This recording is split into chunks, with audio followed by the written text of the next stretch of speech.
I'm Peter Jennings in New York. Just a short while ago, astonishing news from East Germany, where the East German authorities have said, in essence, that the Berlin Wall doesn't mean anything anymore. The wall that the East Germans put up in 1961 to keep its people in will now be breached by anybody who wants to leave. The East German media chief in the Communist Party said a short while ago that anyone who wants to leave East Germany and go anywhere in the world is free to do so. Anyone who wants to leave East Germany and travel to the West and return will need a visa, but visas will be granted, it is said, immediately or at least urgently by police stations all over the country.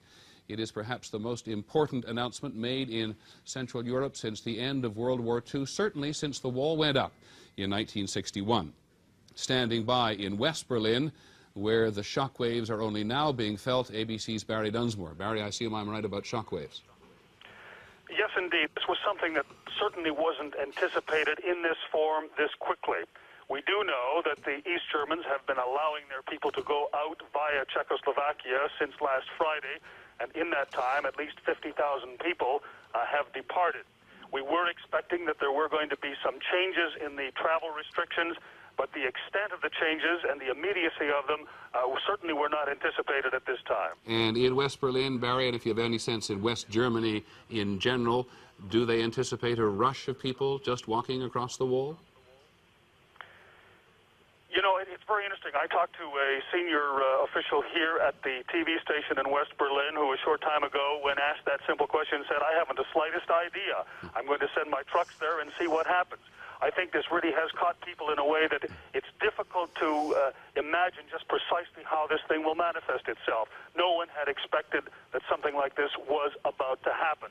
Okay, Barry, and of course we haven't had a full reaction from the East now. The East Germans saw this evening on their own newscast when a statement was read by the East German newscaster, quoting the party media chief Gunter Schabowski, who made the announcement, we repeat it again, anybody who wishes to travel to the West from East Germany, to travel anywhere in the world, is completely free to do so.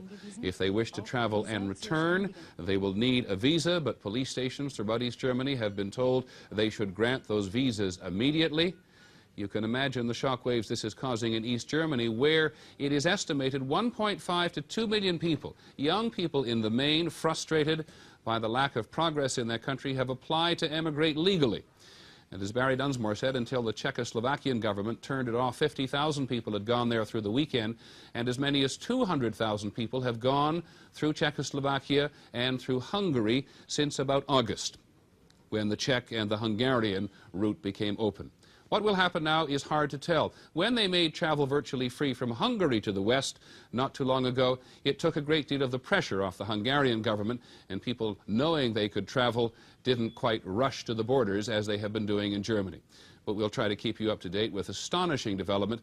We'll have a full report on World News tonight. I'm Peter Jennings in New York. This special report came to you from ABC News.